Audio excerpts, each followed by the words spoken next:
Boa tarde a todas e todos. Um enorme prazer receber aqui nessa aula inaugural da graduação o professor José Carlos Braga, a quem eu agradeço por ter gentilmente aceitado o nosso convite. E eu gostaria aqui de destacar a importância, né, dessa aula inaugural. Sei que demorou um pouquinho, né, por questão de agenda, mas a gente sempre dá muita importância a essa aula, porque é uma oportunidade, em especial para os alunos ingressantes, se depararem também, além das aulas e do mergulho que vocês fazem ao entrar aqui no estudo de economia, né, também ter a oportunidade de conviver e ter uma interação, né, com alguns dos nossos mestres que ajudaram a formar o pensamento do Instituto de Economia. E com certeza o professor José Carlos Braga foi um dos professores que mais contribuiu com essa tarefa, né? Com uma, digamos assim, com uma perspectiva que antecede em muitos anos uma discussão que hoje está muito presente, se fala muito na discussão da financiarização, mas o professor Braga já há muito tempo já vinha destacando essa característica do nosso sistema capitalista, com a perspectiva que ele sempre gosta de lembrar, né? Uma perspectiva que parte de autores clássicos da economia política para interpretar fenômenos contemporâneos, né? E isso, com certeza, pode ser realizado a partir aí do conjunto de textos, obras que o professor Braga foi nos brindando aí ao longo do tempo, né? Desde a sua tese de doutorado, mas também depois, né? Uma série de textos que ainda fazem parte dos nossos cursos de mestrado, doutorado, enfim, das disciplinas obrigatórias e eletivas, tá? Então, gostaria de novo de agradecer ao professor Braga, né? Tenho certeza que ele vai nos brindar aí com uma aula excelente. E antes de passar a palavra para ele, gostaria também de passar a palavra para o professor Juliano, né, coordenador da graduação, para dirigir algumas palavras breves.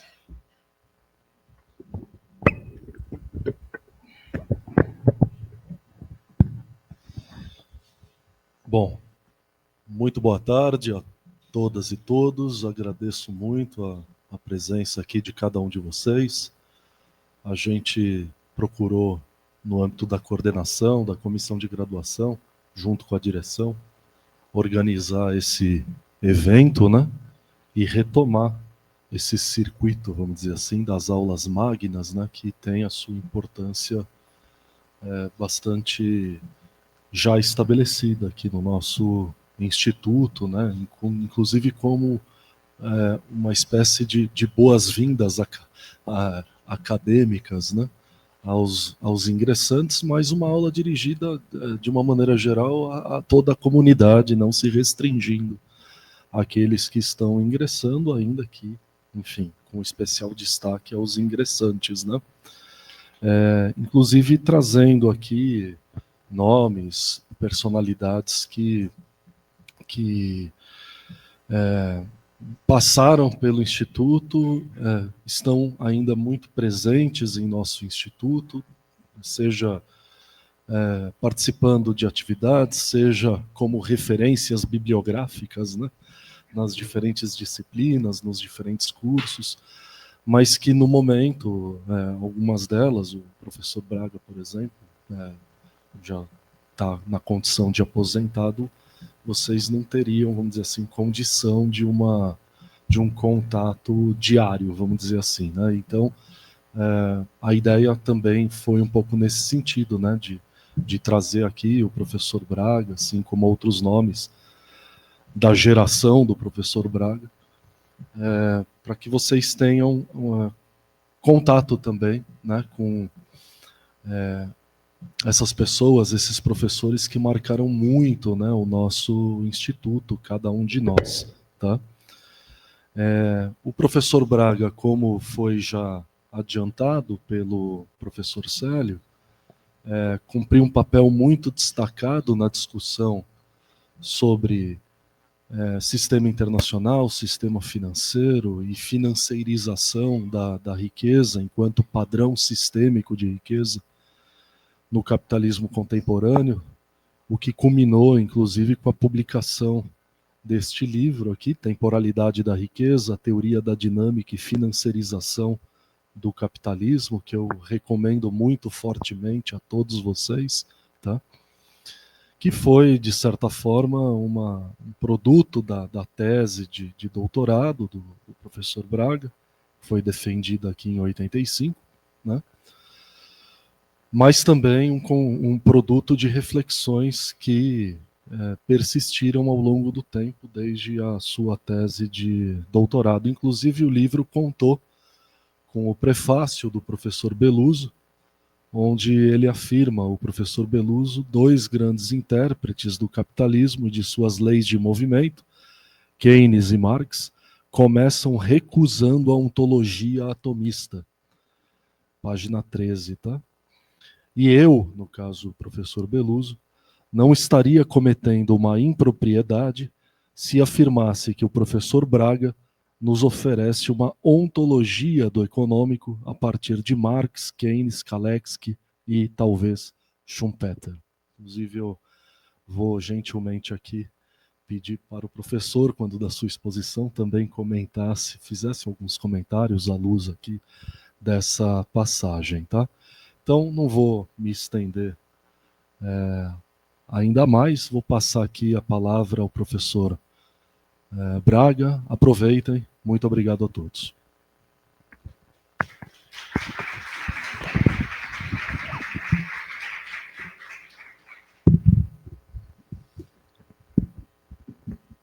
Alô, alô. Está saindo o som? Ok. Agradeço ao professor Célio e, através dele, a todos os colegas da Unicamp, sobretudo aqueles que aqui estão presentes.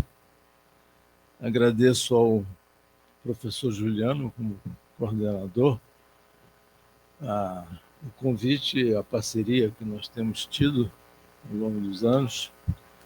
Eu, ele, Simone, Adriana, tem tantos rostos aqui que eu fiquei emocionado ao ponto de meu óculos cair. E quem me salvou foi o Célio. Ele olhou para cá e disse: está aqui o óculos. Eu ia conseguir ler, porque eu já botei letras grandes, mas de toda forma. Enfim, em alguns momentos eu vou dar um tom informal, né, professor Célio, mas depois, se vocês haverá talvez uma edição, não é isso? E aí se faz a junção das coisas.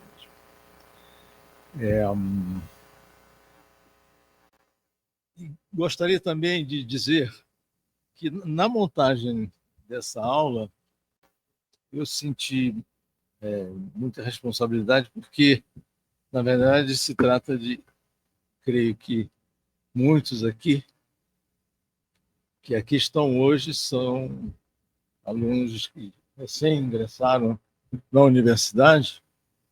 Então, falar para vocês, especialmente, requer um esforço muito importante para transmitir aquilo que nós temos trabalhado aqui na Unicamp. O professor Célio fez menções, o Juliano também, há tantos anos, né? E que, fundamentalmente, continuamos seguindo nessa rota. A propósito disso, uma das marcas da Escola de Economia, eu vou usar a Economia Política da Unicamp, foi o trabalho coletivo. Então, nos meus inícios aqui, em 74, nós sentávamos, João Monel, Beluso, Conceição, Luciano, Wilson Cano, Paulo Renato, depois veio a ser reitor, nós sentávamos ali uma espécie de subsolo, não era bem subsolo, né, mas no antigo prédio do IFISH, né, Instituto de Filosofia, Ciências Humanas e Ciências Humanas. E ali se discutia. Vocês são acostumados a dizer: vocês não vão ficar chateados, mas nós estamos aqui para discutir as ideias, não são questões pessoais. E a veemência dela requeria, na sua própria consciência, a necessidade de explicitar isso, senão iria arranjar muitos inimigos, digamos assim, ou muitas enfim, emoções. E a propósito disso, então, da importância do trabalho coletivo, né, não só nos dias de hoje, que são tempos em que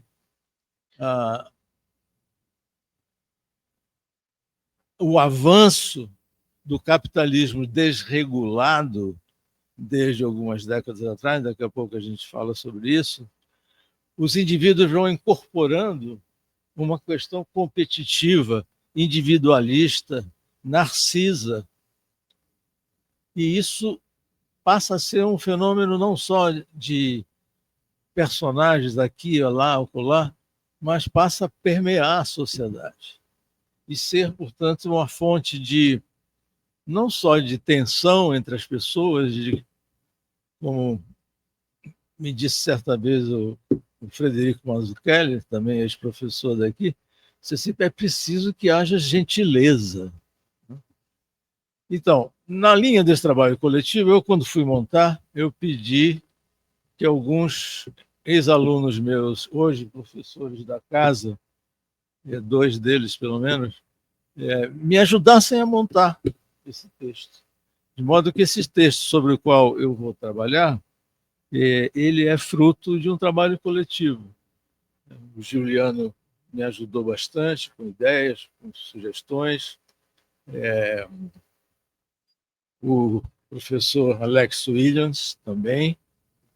E um outro aluno nosso agora do doutorado, que é o Paulo Robilotti, também me deu contribuições. Então, eu queria registrar isso, ou seja, que esse próprio trabalho que eu vou procurar apresentar a vocês é fruto de um trabalho coletivo e que sempre foi uma marca nossa, né, Sérgio? De nos reunirmos, pensarmos juntos e ter clareza e seriedade na discussão, sem amansar questões que sejam tensas, porque só assim o conhecimento pode avançar, não só entre os pares, então em linha, né, como são os professores, como entre vocês, alunos, e os professores. Sendo que nessa evolução é importante algo que eu diria que diz respeito à transmissão do conhecimento. Essa transmissão passa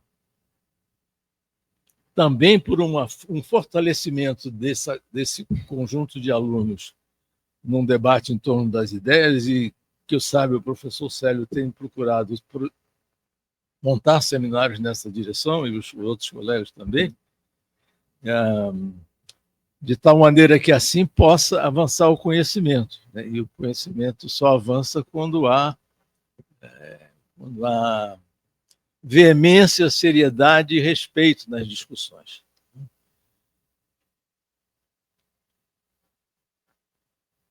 Então, esse é um aspecto importante que eu queria salientar de princípio e que eu espero que seja cada vez mais importante aqui no Instituto.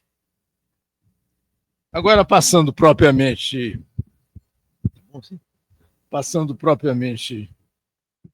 ao roteiro que eu preparei, o título que foi dado a essa aula foi o seguinte: a economia como inspiração para conhecer e transformar o mundo. A abordagem da economia política da Unicamp. Por que eu fiz questão de usar a palavra inspiração nesse texto? Porque ela é sinônimo de entusiasmo criador, iluminação, impulso, influência. São palavras, por exemplo, que aparecem no dicionário Wise, da língua portuguesa, que é, no Brasil, já há algum tempo, ao meu juízo, o dicionário mais completo e mais denso intelectualmente que eu conheço. Não é? Então, para ele, essa inspiração envolve todo esse conjunto de forças que eu acabei de mencionar. Porque o conhecimento, para avançar, é necessário não só esse trabalho coletivo, como que o indivíduo que está lidando com o conhecimento tenha, com esse processo de trabalho, uma inspiração e uma vitalidade intelectual e física, porque esse trabalho é muito puxado. Vou usar uma palavra mais simples. Esse trabalho de ler, entender e tentar avançar e tentar transmitir esse conhecimento em salas de aula, em conferências, em seminários, é um trabalho extremamente importante, né? Pouco valorizado hoje em dia em vários lugares do mundo, e que, no entanto, requer justamente isso, requer essa entrega à inspiração, inclusive para, de repente, quebrar dogmas.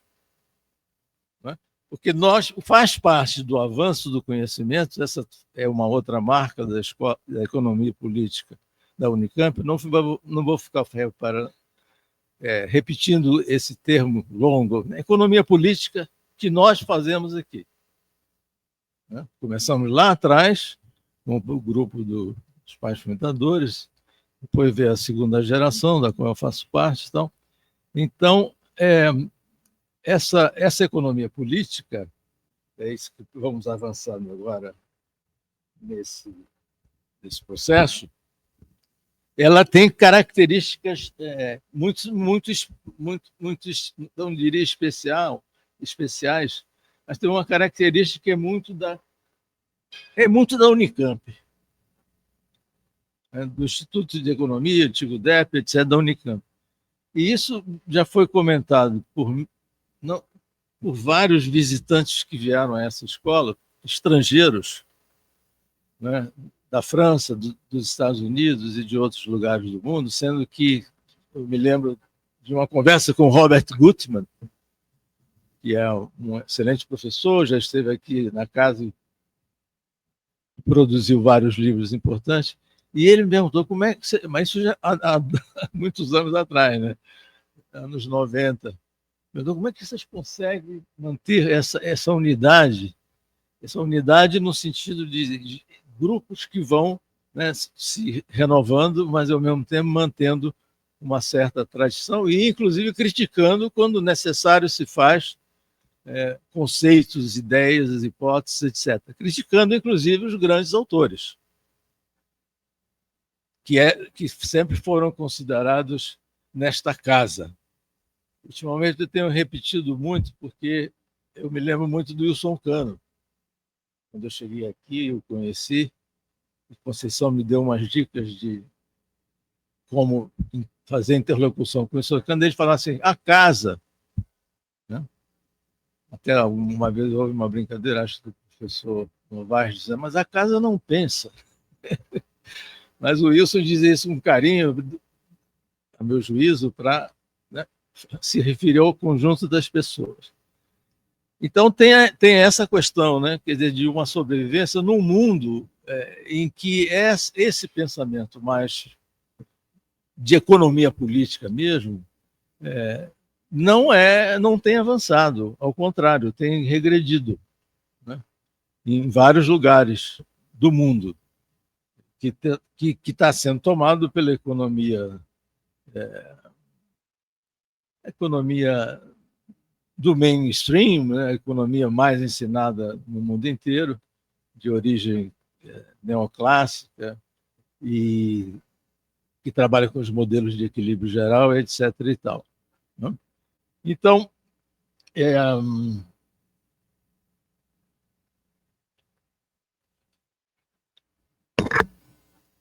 essa inspiração para conhecer e transformar o mundo se deve ao fato, na verdade, é mais geral, mas se deve ao fato de que nós estamos, sobretudo, vivendo um momento que vocês sabem que é muito dramático no plano geral da humanidade. Né?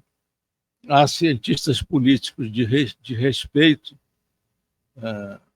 que já dizem assim, nós estamos às portas da Terceira Guerra Mundial. para começar, no território europeu.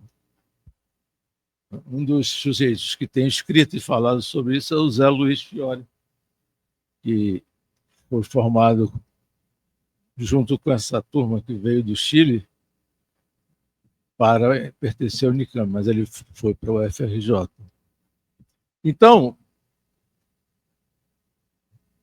tem a ver também, o que é ser economista? Ser economista é algo, na verdade, extremamente complexo. Extremamente complexo. E envolve não só um conjunto de conhecimentos, como envolve uma perspectiva que tem em conta uma visão de mundo. Né? O que eu quero dizer com isso? Existe até uma palavra em alemão, mas que eu não lembro, obviamente. Eu falo alemão. Mas uma visão de mundo quer dizer várias coisas, meu juízo, né? Não vou falar muitas novidades, mas quero dizer que isso tem que estar, a meu juízo, entranhado, sobretudo na economia, que é uma ciência social. Se inclui no conjunto das ciências sociais e das ciências humanas. O que significa dizer que deve ser horizonte do economista procurar desenvolver todos os aspectos que dizem respeito aos cidadãos do mundo, né, e que dizem respeito ao conjunto da humanidade. E aí, obviamente, entra também a questão da preservação das condições de vida do planeta. Porque eu já tenho visto cientistas, através do YouTube ou dos canais respeitados de televisão, que também tem que selecionar, etc. e tal, dizer o seguinte: olha, do jeito que vai, a vida da humanidade poderá ser extinta. O planeta fica aí. Mas é possível que as desgraças que estão acontecendo levem a isso. Você pode imaginar, bom, isso é um exagero. Não sei se é um exagero, né? Eu não tenho competência para discutir essa questão ambiental para chegar a afirmações tão contundentes. Mas a verdade é que isso está na pauta, está cada vez mais assustando as pessoas e, como uma grande desigualdade social na apropriação de renda e riqueza mundo afora, não só nos países, vou repetir um título antigo, subdesenvolvidos, como o nosso, ainda, na verdade, regredimos, era uma das siglas, né? Países em desenvolvimento. Onde é que está na América Latina, na África? Onde é que estão os países em desenvolvimento? Onde é que estão? Eu não vejo. Depois vocês me corrigirão. Nós somos países subdesenvolvidos, ou seja, aquela visão que tem vários autores por ela, né, de que o subdesenvolvimento e o desenvolvimento são parte de um todo. Né? Então, não é uma questão de estágios que eu vá necessariamente passar do subdesenvolvimento para o desenvolvimento. Então, isso requer uma reflexão também muito aguda, nesse sentido. Visão de mundo. Então, eu sou a favor do pleno emprego ou não? Eu, economista. O Keynes era a favor. Era um pensador a favor do mundo burguês, certo? Mas interessado em corrigir os problemas que reduziam o grau de civilidade dos países ao tocar a produção e a reprodução da sua vida material e cultural e espiritual lato sensu. Eu tenho essa visão de mundo ou não tenho? Isso faz muita diferença. Essa economia política da qual nós estamos falando né, que se assenta, sobretudo, no Marx, no Keynes, e começava com o Fernando, o professor Célio Juliano, e depois mais pessoas chegaram lá, amigas. Isso aí diz respeito a... Me deu um branco agora, que eu ia falar. Marx, Keynes e Castells tinham essa preocupação.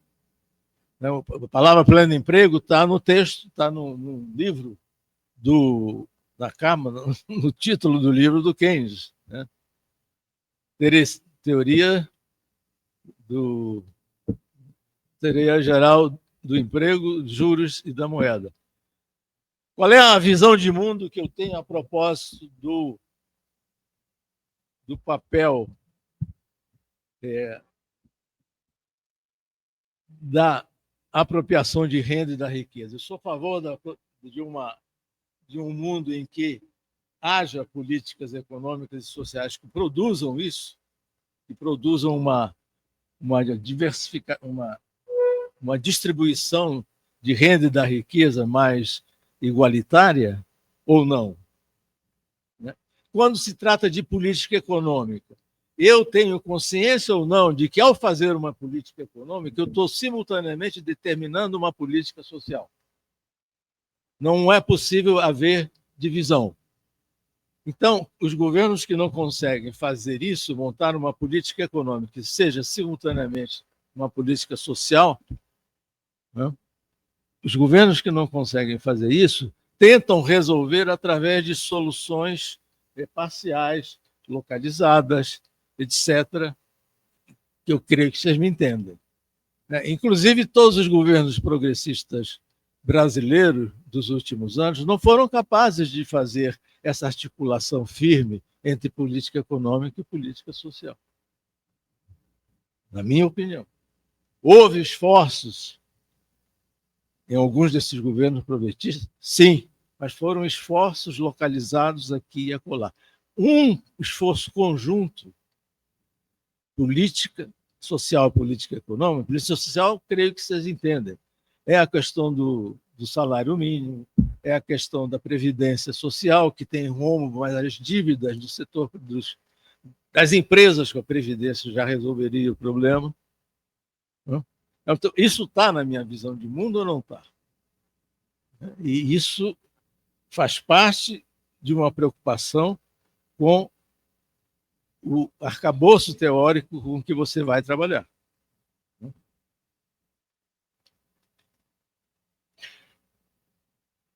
Bom, e por fim, nessa questão da visão de mundo, tem também a questão das diplomacias, né, da diplomacia a nível mundial e do funcionamento das organizações internacionais multilaterais.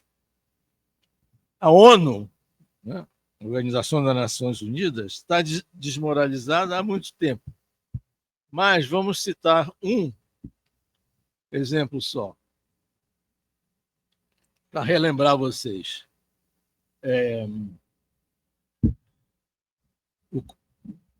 O governo Bush filho, começou com assessorias de extrema-direita,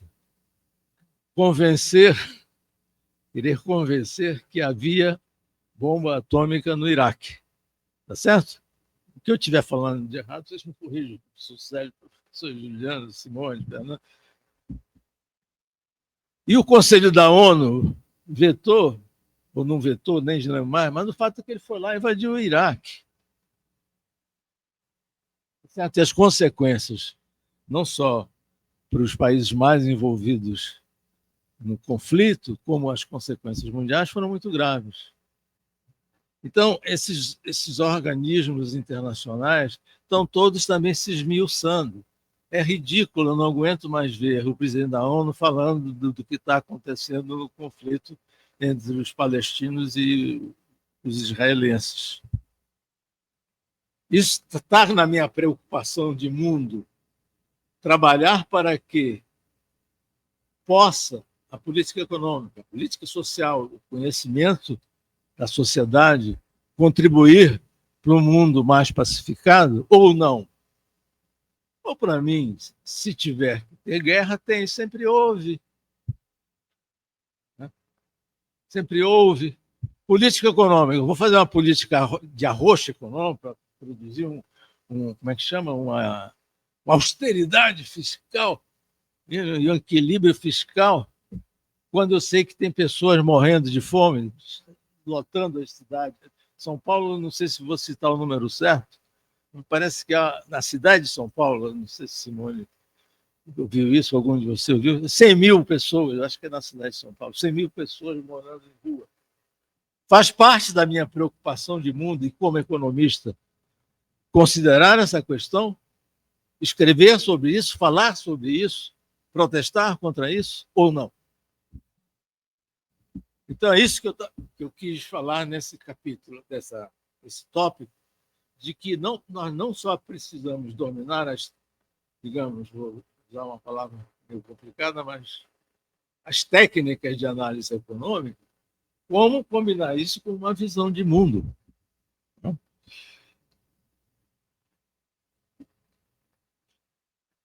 E, para tanto, é importante ter o economista uma cultura geral de bom nível.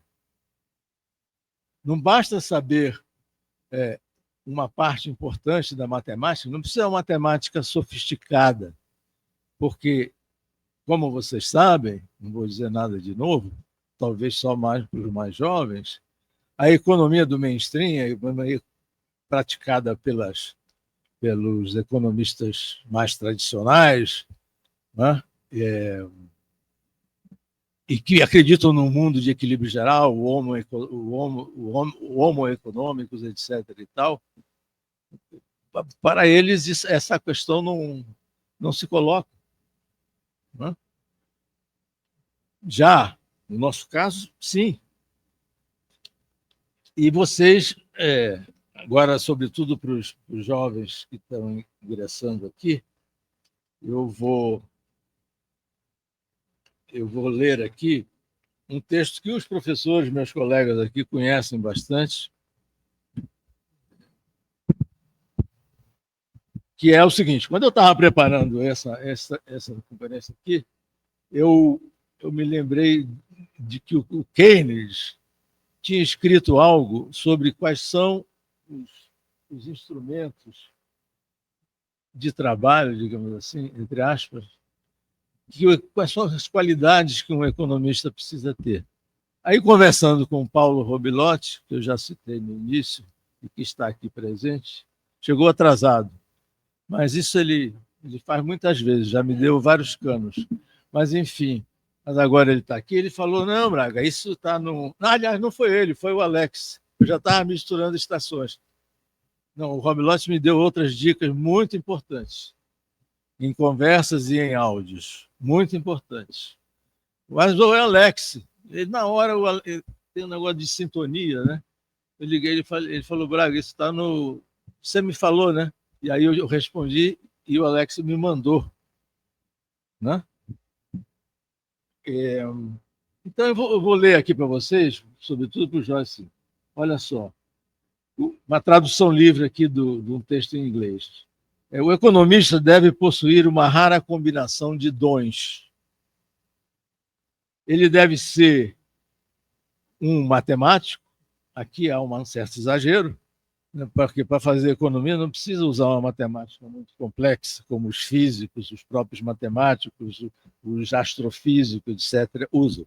Precisa ter uma matemática, falava com o Fernando agora, não sobre a matemática. O Calesse usou uma matemática sem maiores complicações e deu conta do recado, e é uma obra presente até hoje, aliás, muito pouco citada.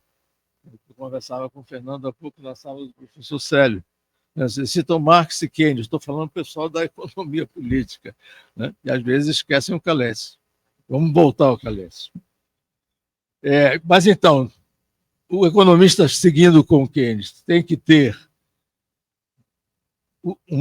uma dimensão de historiador, de homem de Estado, de filósofo, em algum grau. Sobretudo no que tange a filosofia, eu queria dizer que nós não podemos, com a formação técnica de economista, querer fazer discussões metodológicas, filosóficas, etc. e tal, não? Porque não temos formação técnica para isso. Inclusive, Conceição e Beluso sempre comentaram isso comigo. Eles nunca se propuseram a isso, embora conhecessem bastante da questão, de certas questões filosóficas, de certas questões que dizem respeito a método, epistemologia, etc. Mas é necessário ir à fronteira. Shackle, depois do Juliano, o professor Célio, os professores da casa, explico, Shackle foi um grande autor que trabalhou sobre isso, né? O título do livro dele, vou até deixar aqui.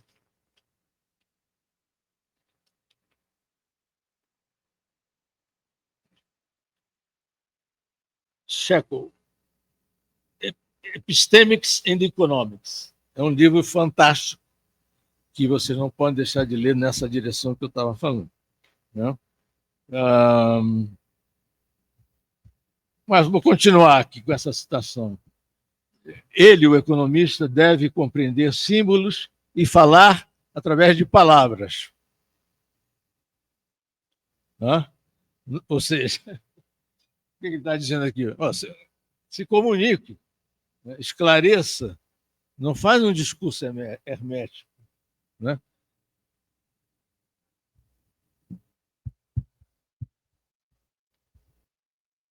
Deve contemplar o particular em termos do geral e aproximar-se do abstrato e do concreto no mesmo, vamos dizer, nessa tradução, no mesmo voo de pensamento. Estou pensando no concreto, na realidade efetiva e no abstrato.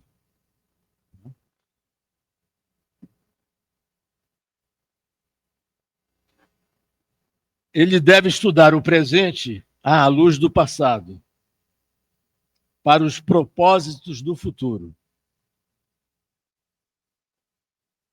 Nenhuma parte da natureza humana de suas instituições deve estar completamente fora de suas observações e de suas considerações.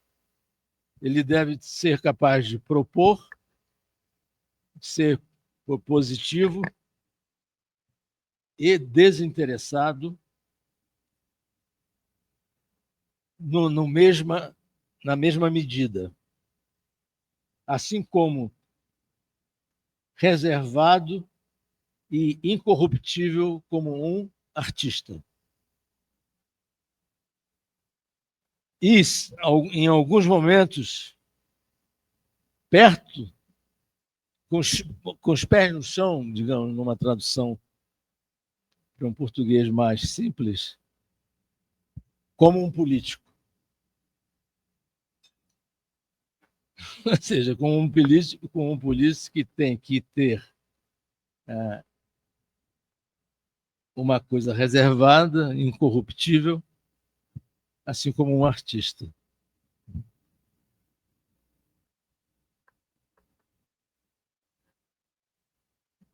É isso.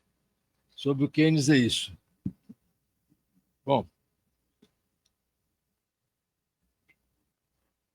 Então, o ideal, o objetivo aqui foi salientar para vocês esse aspecto não tecnocrático, digamos assim, do conhecimento em economia e da prática do economista.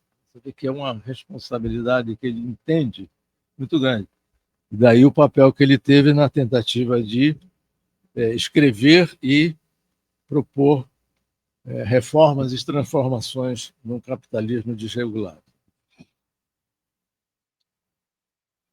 Bom, e no fundo, o que está dito aí, também está no Marx, também está no Schumpeter, e também, numa certa medida, no Kalecki, é aquilo que eu já disse antes para vocês, é uma cultura geral. Né? Uma cultura geral.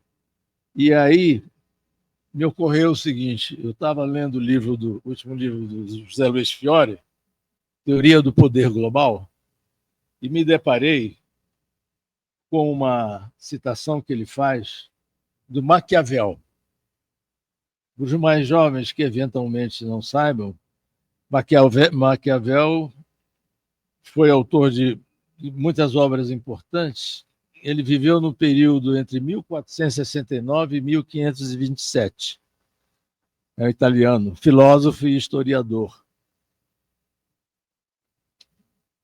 E o parágrafo que o Zé Luiz separou e que eu estou utilizando aqui foi o seguinte, do Maquiavel, abre aspas, visto, contudo, que meu intento é escrever uma coisa útil para quem entende, parece-me mais conveniente seguir a verdade efetiva da coisa do que a imaginação da coisa. Seguir a verdade efetiva da coisa e não uma imaginação da coisa. O que isso significa dizer? Significa dizer, lá em séculos atrás, que o conhecimento, eu estou falando especificamente do conhecimento dos economistas, tem que estar fincado no acompanhamento do mundo efetivo, da realidade efetiva, né? Daquilo que realmente está acontecendo no mundo, ao invés de partir para um pensamento imaginativo, né? Tal como fazem, na verdade, as vertentes várias do mainstream, né? Que fazem essas abstrações absurdas.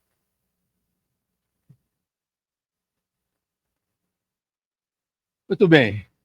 Caminhando para o núcleo maior aqui da nossa questão, é preciso enfatizar o seguinte, que na economia política, sobretudo aqui da Unicamp, há duas teorias que realmente têm resistido, três, que realmente têm resistido ao avanço histórico do capitalismo, tal a força dessas ideias, né? E as duas teorias foram, portanto, submetidas à prova da história, né? Porque nas ciências sociais, humanas em geral, a história que é o que nós temos que tentar decifrar, né? Nós não temos laboratórios de química, né? Então, essas duas teorias são, a juízo de vários colegas, agora eu estou me referindo a lá atrás, o começo da economia na Unicamp, a segunda geração e também vocês, a teoria da acumulação de capital do Marx e a teoria da demanda efetiva, né?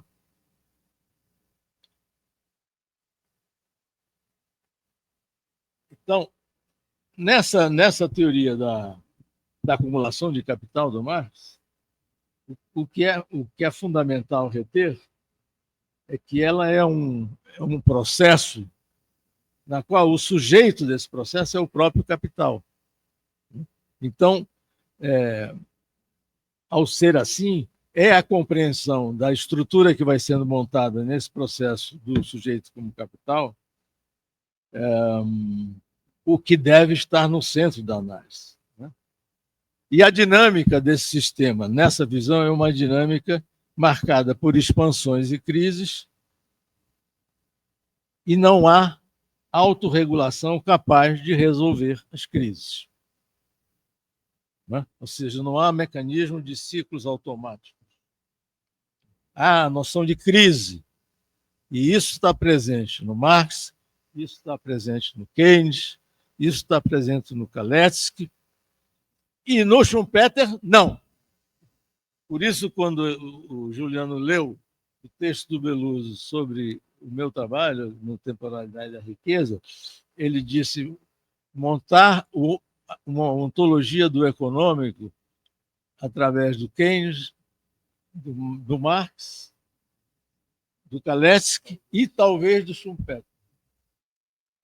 E ele pescou direitinho, porque eu faço um resgate do trabalho, fiz nas minhas aulas, escrevi, do Schumpeter, do conceito que é fundamental para a análise econômica, que é o conceito de destruição criadora, ou de desenvolvimento das forças produtivas que estava no Marx, tá certo? Que é essa avalanche que, inclusive, nos traz ao mundo atual, com todas as vantagens e com todos os perigos que esses avanços tecnológicos promovem.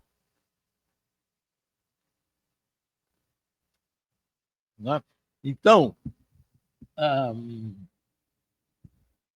Schumpeter, entretanto, tem uma visão de ciclo, que é um ciclo, são 3 ciclos automáticos. E ele critica o Keynes, pelo Keynes falar de crise e se associar aos sindicatos dos trabalhadores e propor reformas do sistema. Ele disse, não pode. Ele é anti-Keynes. Né? E muitos colegas, inclusive mestres meus, chegaram a dizer, ou uma pessoa especificamente chegou a dizer, na minha defesa de tese, que eu tinha maltratado o Schumpeter. Eu não maltratei o Schumpeter. Vocês me perdoem a falta de modéstia. Eu tenho alguns amigos aqui nessa sala que dizem assim, pô, mas você é excessivamente modesto, você não dá. Então lá eu fiz essa crítica do Schumpeter, em 1985. Por isso o Beluso, no prefácio, disse talvez Schumpeter. Talvez ele tivesse ainda alguma dúvida. Mas, enfim, é que talvez Schumpeter sim, porque tem que resgatar essa noção de destruição criadora do Schumpeter. Né? Muito bem. A teoria da demanda efetiva é a segunda grande teoria, junto com a teoria da acumulação de capital, que segue viva para a compreensão do mundo. Agora eu vou falar bem exagerado, como o Carlos Lessa me sugeria. Um curso que eu dei com ele nos anos... Acho que ainda foi nos anos 80. Tinha aquele barracão. Aqui tem o Fernando, que talvez lembre, o Zé Maria, onde funcionava a pós-graduação, que acho que era lá em cima. E o Lessa chegou para mim e disse assim, Braga, o segredo do bom professor é exagerar. Exagerar. Eu era assistente dele num curso, inclusive, como é que chama? Usava o Schumpeter. E essa frase dele é muito importante. Né? Tem que dar ânimo, eu estava com a escola do impulso. Eu não posso ficar na frente dos alunos num tom monocórdico. Né? Aí os alunos daqui a pouco estão dormindo. Até que o que o cara está falando é bom. Mas precisa botar energia, né? Precisa botar ênfase nisso. E o exagero é o seguinte: o exagero é que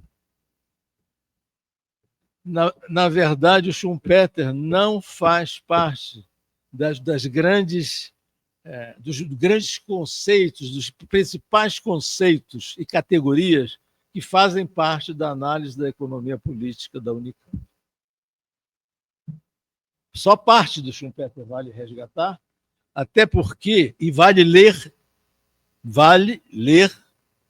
por quê? Porque ele foi o pensador econômico capaz de chegar a um nível próximo do Marx e discutir em altíssimo nível e criticar em altíssimo nível o Marx. Porque ele defendia que, apesar desses ciclos longos, médios e curtos, o progresso técnico resolveria e relançaria o sistema automaticamente para a retomada, expansão, recessão, até depressão, mas sem o caráter de crise, onde há uma instabilidade, as coisas não conseguem se resolver. É o que nós estamos vendo no mundo afora agora.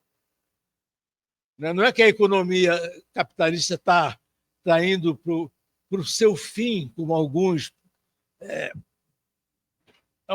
sujeitos e economistas aí mundo afora, inclusive alguns que são muito cultuados, até preveem, eu sempre já repeti isso, na metade do século XXI o capitalismo vai acabar. Então, Schumpeter está fora, na verdade, mas tem que ser lido. Não, mas tem que ser lido. Mas está fora desse âmbito que eu estava falando. É a teoria da demanda efetiva e teoria da acumulação de capital. Isso, se vocês querem ser economistas políticos com raiz da Unicamp, essas são as duas teorias que importam. E, além do mais, me lembrei agora que, na questão do Keynes, tem dois autores relevantes na sequência dele. Dois. No que diz respeito à estrutura e dinâmica econômica. É o Dudley Dillard, são o Dudley Dillard e o Minsky. Certo? E o Minsky. Então, Simone fez tese sobre o Minsky, muita gente aqui está preparada para isso, e vocês haverão de ler, porque ele é fundamental. Ele é fundamental.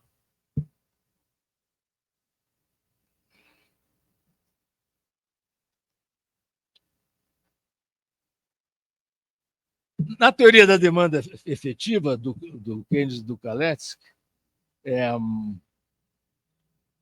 não há tendência endógena ao pleno emprego, né?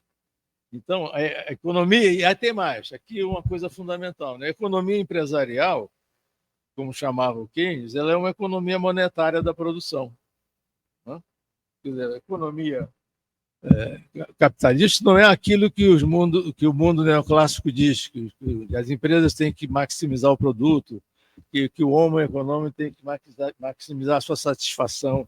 Aí é uma economia monetária da produção para os jovens. Você entrou com uma quantidade de dinheiro e para sair esse dinheiro tem que ser maior. Senão eu não vou brincar de capitalista. Não vou jogar de capitalista. E os juros têm um papel fundamental. Por quê? Porque os juros podem, em muitas circunstâncias, ou até mesmo estruturalmente, atrair aquilo para o qual está designado esse sujeito capital. Como diz o Beluso, passar pelo modo pela produção, ou seja, dinheiro, mercadoria, dinheiro é um calvário. Claro que é a ironia, é um calvário para o capitalista. O grande barato é de linha.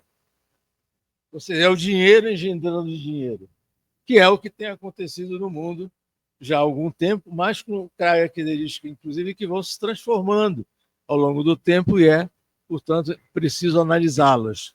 Por isso, eu e outros colegas trabalhamos com a ideia de dominância financeira dos anos 70 para cá.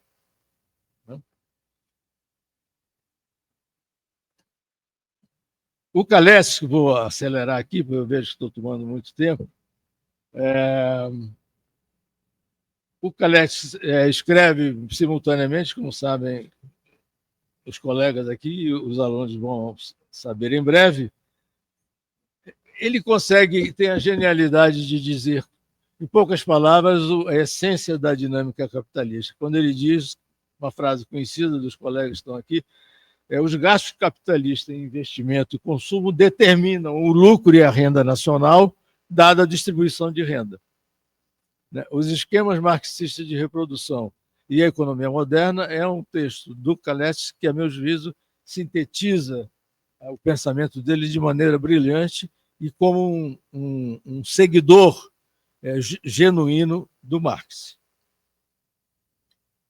Sobre essa questão da análise do capitalismo, não estamos discutindo Marx sobre a transição para o socialismo, etc. E tal. Como um grande analista do sistema capitalista, o Marx é imbatível. É imbatível. Marx, Keynes, Kalecki são imbatíveis. Minsky, que as gerações que vêm e que pensam criticamente, inclusive os autores que lhes são verdadeiramente de inspiração, têm que fazer a crítica. Por quê? Porque esse sistema é extremamente dinâmico, o capitalismo.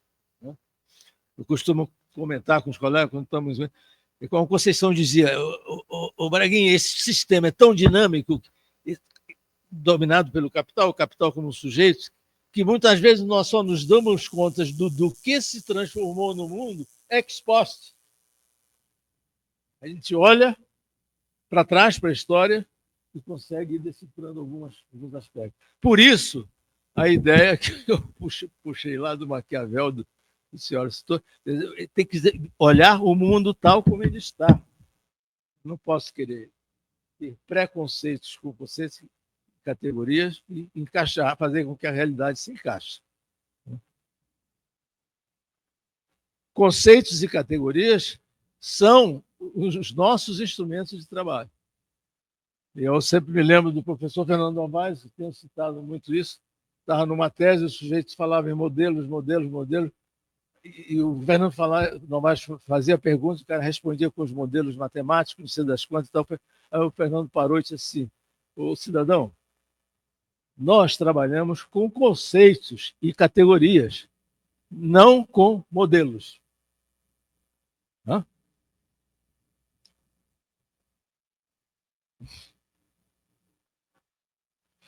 Muito bem. Né? O que você falou? Um outro ponto que eu queria dizer para vocês é o seguinte: aqui provavelmente o que eu vou dizer, não sei, seja polêmico, mas é assim. A economia política da Unicamp, ela não se confunde com a difundida ideia de economia heterodoxa. Não se confunde. Porque a economia heterodoxa é um saco de gatos. É uma expressão antiga que eu não sei se é compreensível até pelos jovens. Mas quer dizer que é o seguinte: tem gente de diferentes tipos teóricos dentro desse label, dessa etiqueta, desse rótulo. Inclusive, tem autores que vão buscar fundamentos microeconômicos para poder chegar a essa dimensão mais geral da estrutura e da dinâmica que o Marx, o Keynes, o Kalecki e o Schumpeter, numa certa medida, como já qualifiquei, tiveram. Então, a economia da Unicamp não é uma economia heterodoxa, é uma economia política, né? Com as características que eu venho aqui ressaltando. O método, só para mencionar, tá? O método com que se trabalha nessa economia política da qual eu estou falando, ele tem sido chamado por alguns, Beluso falava muito isso nas salas de aula, é um método genético, que é, na verdade, um processo lógico e histórico, ou seja, de trabalho com as categorias e com a história e com a modificação das categorias e conceitos se a história impuser novas realidades. Então, é um método lógico, histórico e dialético, e que implica na modificação das formas. Das formas de quê? Das formas ditadas pelo capital.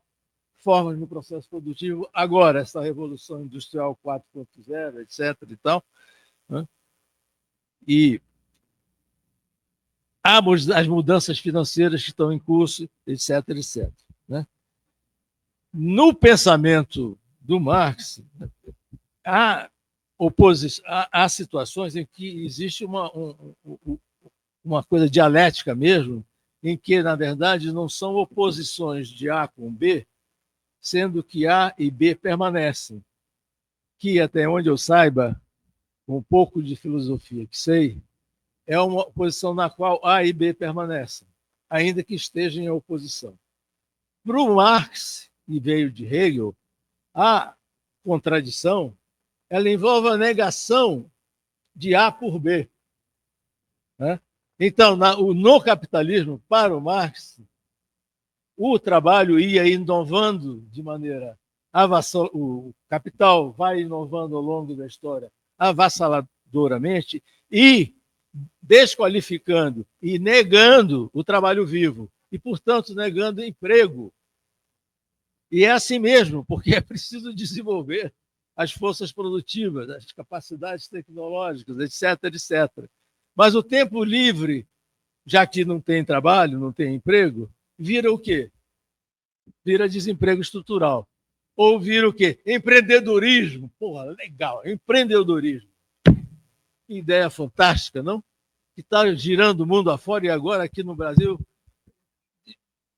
há elementos da esquerda, do centro, da direita, falam no empreendedorismo, as redes de televisão, então, empreendedorismo, fazem reportagens enormes sobre empreendedorismo. O que é o empreendedorismo? É uma empulhação.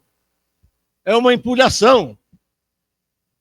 Porque é o sujeito está cada vez mais, como me passou o Juliano dados sobre isso, é cada vez mais preocupante o desemprego estrutural no mundo, como o Marx havia previsto e como era a preocupação do Keynes e do Kaletz.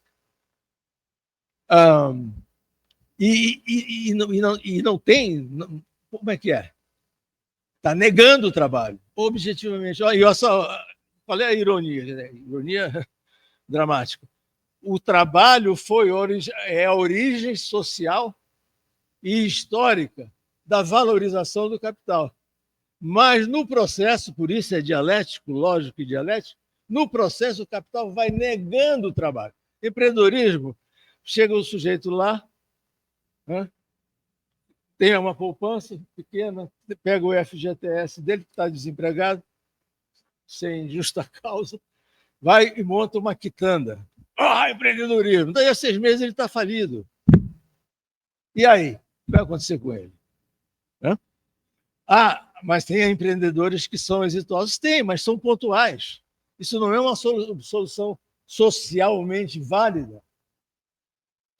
E não se pode dar corda para isso. Isso é uma empulhação que provém, na verdade, da ideologia desses economistas que só sabem servir o poder de quem? Do dinheiro. E fazem previsões com modelos super sofisticados que, em geral, não prevêem nada. Mas por que eles fazem? Porque são bem pagos. São bem pagos. Mas essas coisas não servem. Então, tem essa questão do emprego, que vocês estão vendo aí no dia a dia.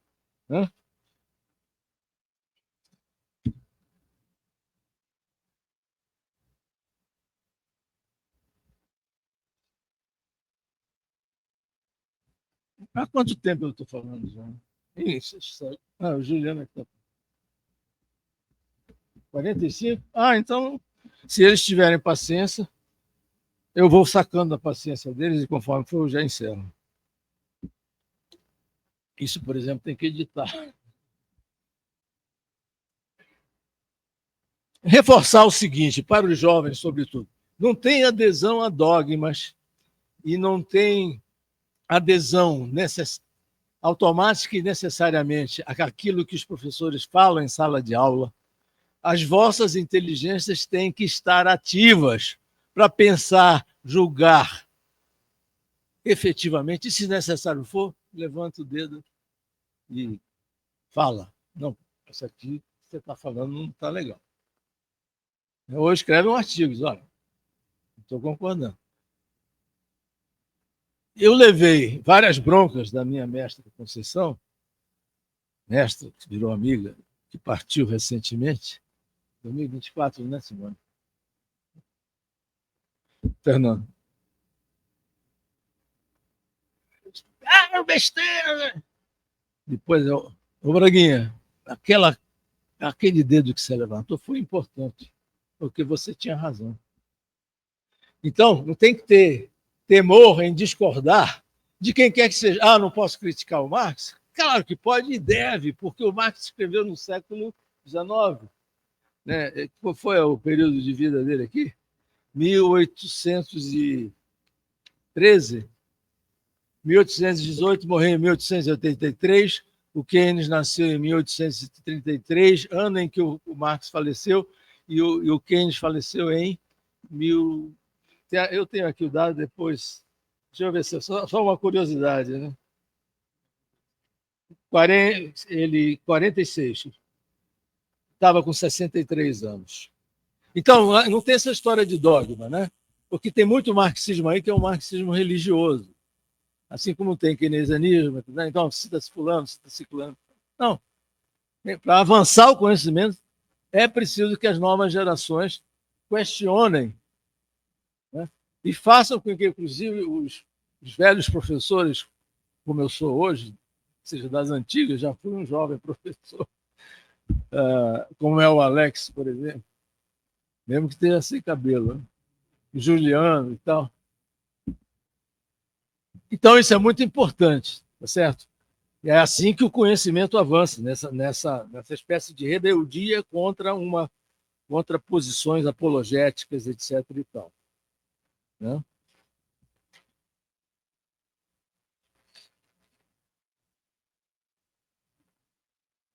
Bom, vamos nos encaminhar agora aqui para o final. E eu queria falar agora brevemente de dois tópicos. Um é o momento atual da economia mundial e das sociedades.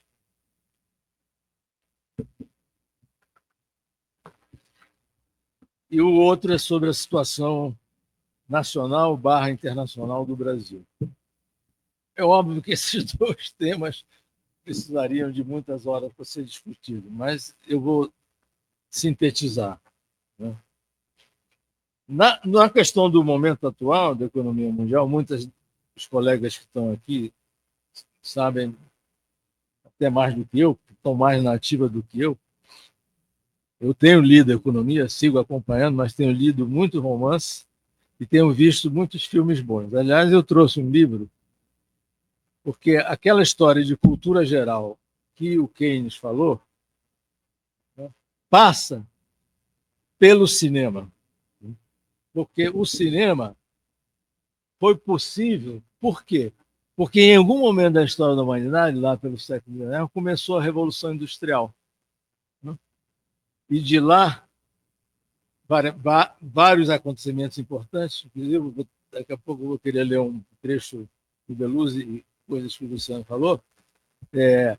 Essa Revolução Industrial, no cinema, o cinema é fruto de um processo industrial.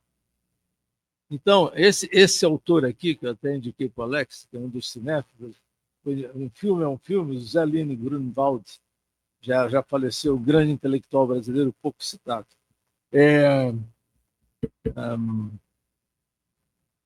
Como é que eu estava? Na cultura geral. Então, o cinema é uma forma de conhecimento só tornada possível pela Revolução Industrial que o capitalismo engendrou.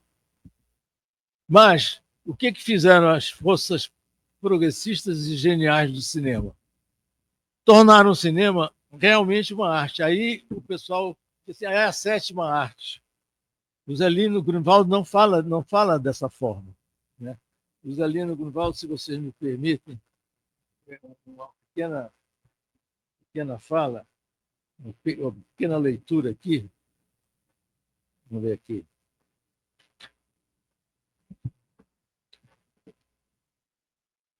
É a propósito dessa questão atualíssima com essas histórias de inteligência artificial, robótica, blá, blá, blá, blá, né?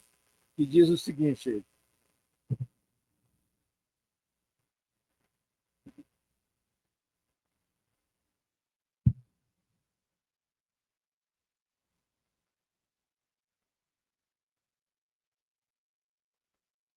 como linguagem ou instrumento, o cinema poderia ser também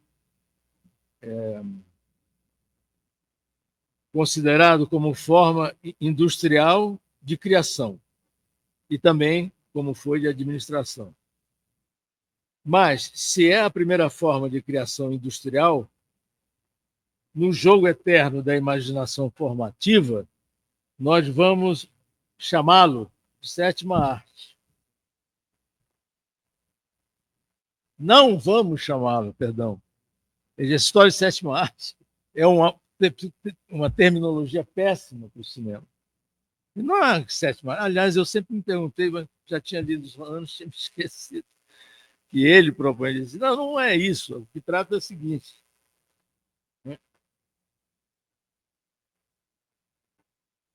é melhor que nós chamemos, então, de modo permanente, a oitava maravilha do mundo: o cinema. Tem tempo para prolongar, se dependesse da minha vontade, estaria longe. Mas, enfim. A globalização é aquilo que nós já criticamos, vários de nós aqui, há vários tempos, mesmo quando começou aquela ideia de que a globalização traria uma homogeneidade mundial para os países, para os sistemas, etc. Então, isso, obviamente, não aconteceu. Foi discutido por vários de nós em vários momentos. E o que está em curso agora é, como eu dizia, a questão, citando autores, né, baseado em analistas aí da questão mundial, o que está em questão é se essas inovações tecnológicas vão continuar fomentando guerras ou não. Ao que tudo indica, sim, vão continuar. Aliás, guerras estão acontecendo aí, de novo bastante, mas isso pode ter uma dimensão muito maior, sobretudo, como é sabido por vocês, dada a política deste novo presidente dos Estados Unidos, inclusive com as sequelas econômicas que já estão aí evidentes, com essa ideia de elevação das tarifas e que certamente não darão certo, já não estão a dar certo nem nos Estados Unidos. A Suprema Corte já tem feito certas paradas nele e os próprios empresários já estão chegando nele e dizendo lá, assim, não vai. Então, o que se vai acontecer com ele, eu não sei, mas ele pode ser capaz de produzir muitos estragos em conflitos bélicos mais acelerados do que nós já temos. Aquela citação do Beluso que eu prometi para vocês é de um texto que ele escreveu recentemente, no 1º de abril de agora, 2025, chamado Indústria e Progresso no Valor. Ele diz assim, é intenso movimento de automação baseado na utilização de redes de máquinas, entre aspas, inteligentes, nanotecnologia, neurociência, biotecnologia e agora a inteligência artificial. Juliana me chamou bastante atenção. Formam um bloco de inovações com enorme potencial de revolucionar as bases técnicas das economias contemporâneas.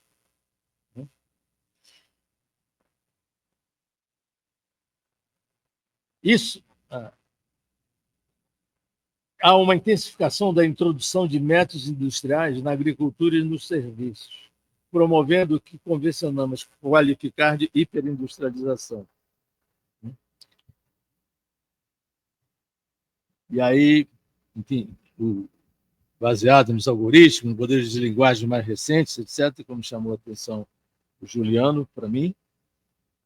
E assim está. Porém, isso tudo ocorre num momento em que não é uma questão, como eu dizia antes, de que o capitalismo está acabando. É uma crise muito profunda, dada a globalização, inclusive de escala mundial, porque os instrumentos que havia de regulação foram caindo um por outro depois dos anos 70. Sobre a situação nacional do Brasil, da situação nacional e internacional do Brasil.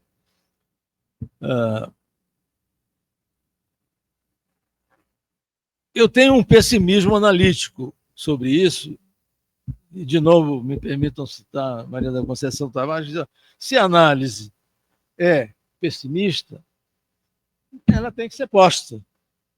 E aí nós temos que buscar as soluções, a luta política, a luta através do conhecimento, do pensamento, dos discursos.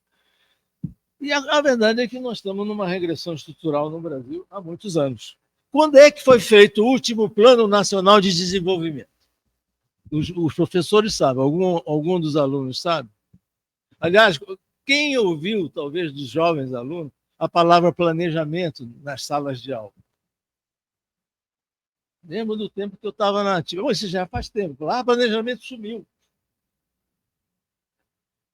A China está com sucesso por quê? Porque é uma economia socialista. Não é uma economia socialista. É uma economia hiperplanejada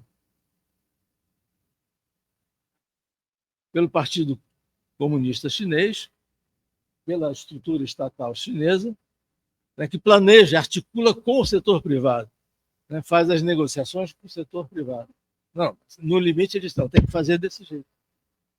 O que o JK fez lá atrás com o plano de metas. Né? Chamou inclusive as empresas internacionais, o Brasil deu um salto para a industrialização, conforme tese do João Manuel e outros. Né? Então, nós estamos sem isso. O último Plano Nacional de Desenvolvimento foi no governo Geisel. Segundo Plano Nacional de Desenvolvimento. Foi no governo, portanto, de um ditador militar.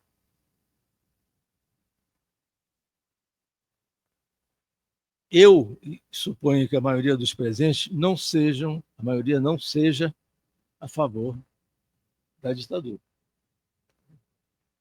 Então, mas, de todo modo, isso é muito, muito problemático para nós. Ou seja, o fato de que nós temos, desde a reabertura política no Brasil, em 1985 para cá, né, dos governos progressistas que houve, como eu falava antes, não se constituiu efetivamente um plano nacional de desenvolvimento que enfrentasse questões estruturais relativas à política industrial, política financeira e assim por diante.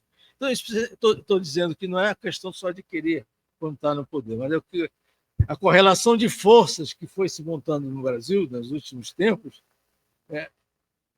foi na direção da direita. Foi dando um poder enormemente à direita, como é sabido. Então, hoje, ademais das dificuldades passadas, tem essa questão do planejamento que não vai. O Ministério do Planejamento é o quê? Em Brasília há muitos anos. É um Ministério de Orçamentos. Não planeja nada. Está certo, Fernando? Não planeja nada. Mais ou menos. O Fernando talvez discorde. Mas tudo bem. Faz parte do debate. Né?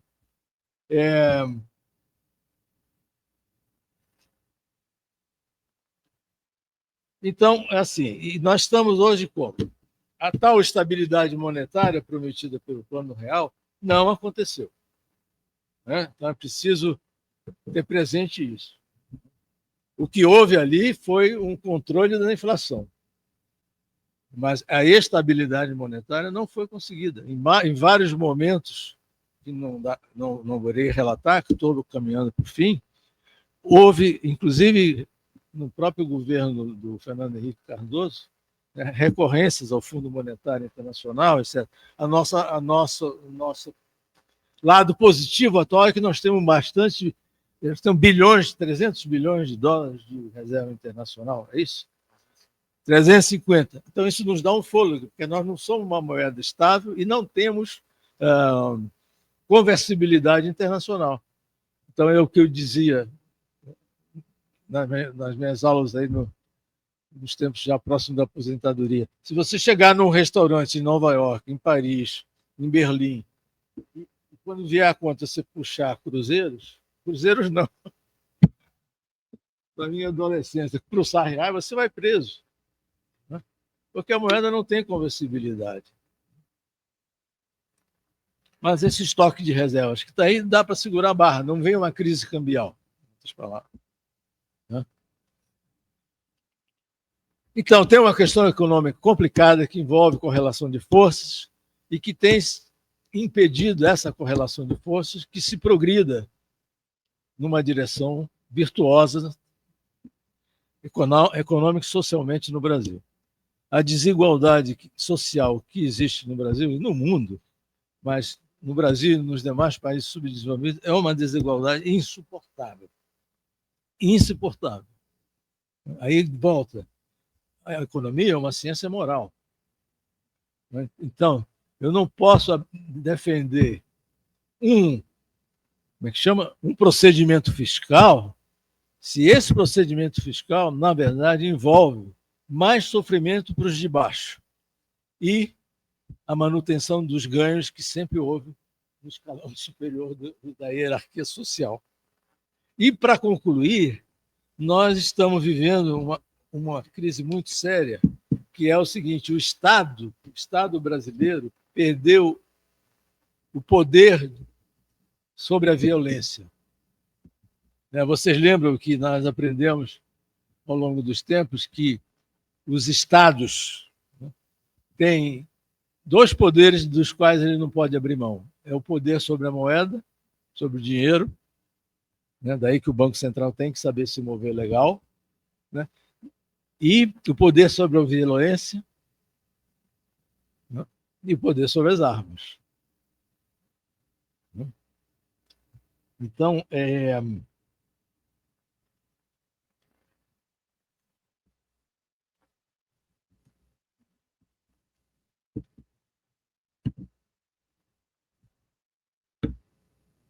só resta, na verdade, a gente continuar a batalha que o Brasil está travando por manutenção da democracia e, oxalá, montar realmente um Plano Nacional de Desenvolvimento com todas as dimensões que ele requer, não é? O que não tá até o momento sendo possível organizar. Apesar dos esforços, inclusive, que estão sendo feitos pelo atual governo, mas que estão insuficientes para encaminhar uma nova trajetória de desenvolvimento para o país e, sobretudo, de redução da desigualdade. Obrigado.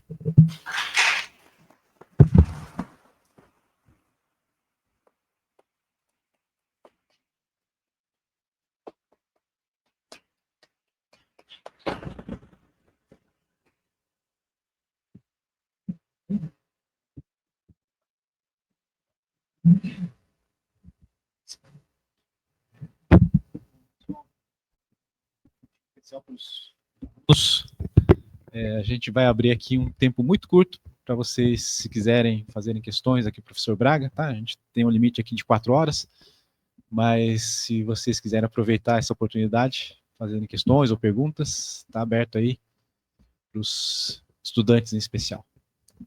Aproveitem, gente. Podem falar daí mesmo, enfim.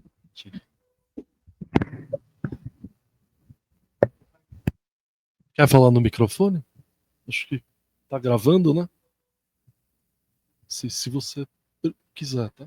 Pode ser aqui, ó.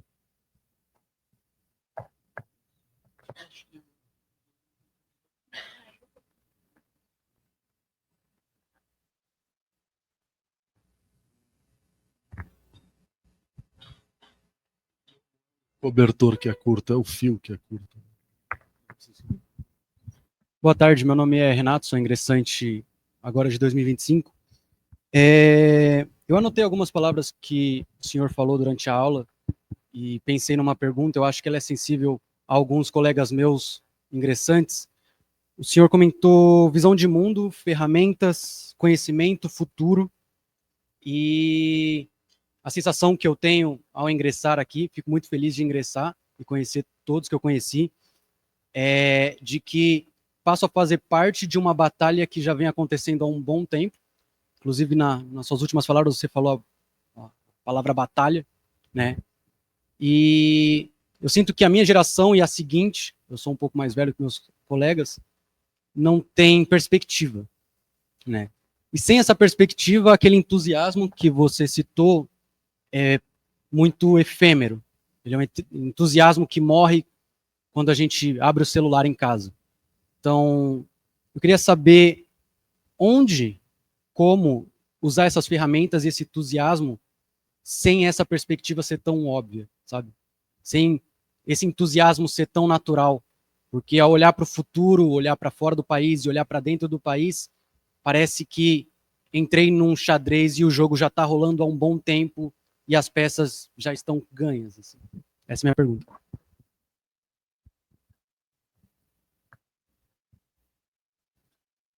Mais questões? Embora essa, de fato, já seja suficiente para...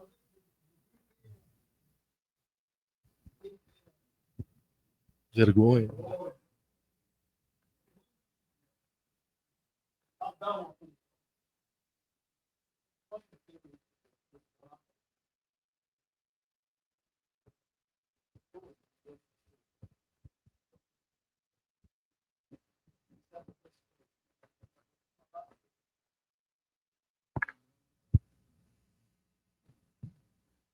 Podemos encaminhar, então? Então, acho que vale a reflexão, então. Pergunta aí? Não? Tranquilo? Tem um ali.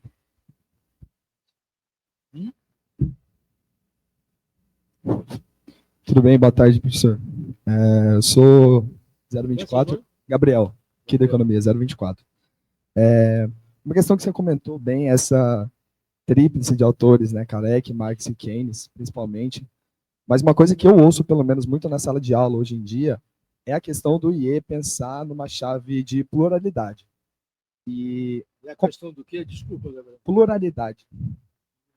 E como você enxerga que essa pluralidade veio se construindo no IE a partir desses autores? Tipo, como essa pluralidade existe hoje no IE, sendo que a gente ainda tem essa tradição sólida, digamos assim, mas uma tradição que cada vez mais vem se abrindo às mudanças, enfim, enfim, a uma mudança de mundo mesmo, em termos de teoria, em termos de prática, pensando também na pergunta do colega, assim, enfim, em tempos difíceis de pensar a pluralidade dentro da política, dentro da sociedade, como que o IE, sendo uma casa tradicional em relação à teoria, consegue se abrir a isso e não ficar preso numa bolha teórica ou preso num contexto de, enfim, só vou ouvir os nossos, sabe? Como você acha que a gente avança nesse aspecto? Gabriel, deixa eu ter certeza que eu entendi o teu ponto. Você está falando da pluralidade no sentido dos alunos da Unicamp, na Instituto de Economia, terem acesso a vários tipos de conhecimento teórico e não apenas sobre o que eu falei hoje, a economia política da Unicamp. É isso, né? Tá legal. Eu vou começar por essa que é mais fácil. É assim, eu entrei aqui em 1974, me aposentei em 1918, foram 2018. Eu fui olhar lá tanto coisas lá de trás que fiquei com. Pois é, isso aqui é a coisa. Outro, bom, não vou devagar, porque senão a Simone me conhece. Você tem toda a razão, mas aqui eu não sei como está agora, porque eu estou aposentado, então tenho vindo ou por como é que chama, computador, falado, etc. E tal, mas eu não tenho um conhecimento mais profundo do que os demais colegas que estão aqui ainda na ativa. Mas eu até pensei, quando ia expor para vocês, que a escola ela abriu, e penso que continua abrindo, espaço para que conheçamos o pensamento que é antagônico ao nosso. Até porque, se nós não o conhecermos, nós não podemos fazer a crítica correta. Portanto, creio que desde o início, suponho que isso prossegue, nós estamos exatamente... Porque se você não estiver aberto ao diálogo com o pessoal diz mais com o contraditório, isso é ruim do ponto de vista político e ideológico, além do ponto de vista teórico, da teoria, da pesquisa teórica e das pesquisas históricas. Então, esse conhecimento sobre as formas contrárias à nossa forma de pensar, ele é fundamental. Agora, é óbvio que aqui na escola tem uma hegemonia dessa economia política que eu estava falando para vocês. Porém, nós temos que permanecer, tá certo, professor Célio, abertos ao conhecimento dos textos, enfim, de tudo que represente o pensamento mais tradicional e antagônico ao nosso, sem dúvida nenhuma. Porque, senão, inclusive, a gente cairia numa espécie de vários comportamentos que eu mencionei aqui, né? Num dogmatismo, numa incapacidade de dialogar, etc. E tal. Então, essa minha visão. Eu concordo com você no sentido de que é importante realmente ter pluralidade nesse sentido, ainda que o hegemônico é a nossa visão de economia política. Mas conhecendo os adversários. Né? Respondi para você? Renato, você tocou numa questão fundamental, né, num ponto fundamental, porque na linha de fazer o pensamento e a análise pessimista, se for necessário, o resultado da análise, não é que eu vou fazer previamente, né? Eu tenho eu tenho um filho de 50 anos e uma filha de 46 anos. Eu tenho uma neta de 12 anos e tenho um neto de 11 anos. Eu me sinto existencialmente muito intranquilo com o que vai acontecer com a geração deles, com a geração de vocês. Muito. Porque na minha geração, quando nós entramos na faculdade, nos formamos e saímos, nós tínhamos várias oportunidades de trabalho, né? Tanto como pesquisador, como professores, etc. Ou seja, havia um momento no mundo em que se valorizava o conhecimento, etc. e tal. E até mesmo aqui no Brasil, você tinha mais oportunidades de desenvolver o trabalho, fosse ele o que fosse, inclusive os trabalhos mais, digamos assim, frutíferos, que são os trabalhos que, como economista, conforme eu procurei me apoiar nesses autores, contribuem, a partir dessa inspiração da economia e com a cultura mais geral que se possa ter, para ter um humanismo. Humanismo em que sentido? Em lutar nas ideias e politicamente de maneira democrática para o fato de que a humanidade caminha, se desenvolva do ponto de vista material, do ponto de vista cultural e do ponto de vista espiritual, lato sensu, como dizia Shakespeare, né? Há mais entre o céu e a terra do que sonha a nossa vã filosofia. Né? Eu sou um agnóstico, então não tenho pretensão de afirmar nada sobre isso, existência ou não de deuses, ou Deus, etc. Mas, então, o importante é que, para os jovens de hoje, e não só aqui no Brasil, a situação é muito preocupante, porque as determinações estruturais que estão acontecendo são do ângulo do que o Marx pensou, do ângulo do que o Keynes pensou, do que o mundo progressista pensou, elas são perspectivas muito preocupantes e angustiantes mesmo. Né? Então, muito justificado o que o Renato falou, hein? O Renato está ali.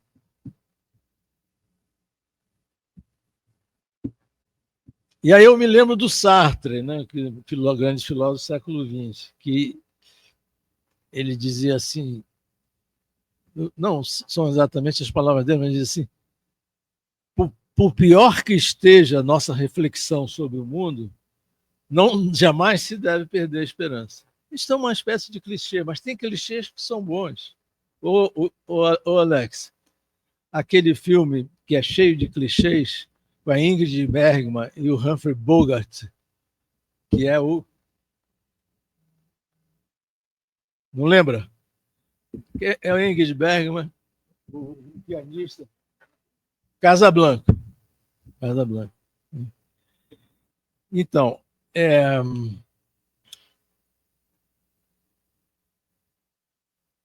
não perder a esperança, isso que eu estava dizendo, é um clichê, mas às vezes os clichês são bons. Tem analistas do filme Casablanca, inteligentes, que dizem assim, Casablanca é um grande filme justamente porque ele é cheio de clichês. Clichês, entretanto, usados de uma forma tão criativa que deu aquela maravilha de filme. Mas voltando. Então, a barra está pesada, né? E o conhecimento, como você falou, é a primeira forma, a meu juízo, de você ir criando condições intelectuais, morais e existenciais mesmo, para poder enfrentar esses tempos difíceis. Né? Então, essa angústia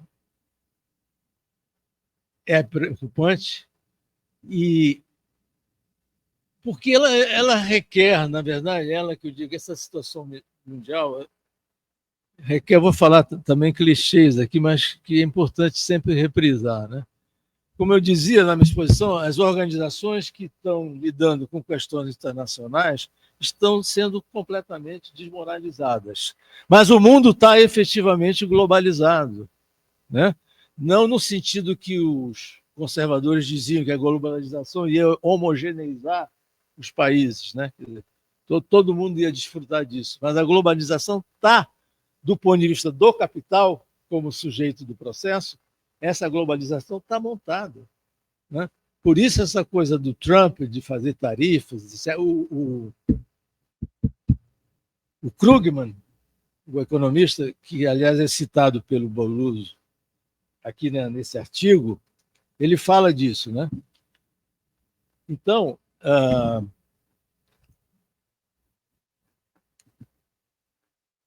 conhecimento, esse fortalecimento e a luta política mesmo. Luta política, a luta ideológica sobre as diferentes formas, né? Sempre, no meu juízo, né, prezando a democracia, né? E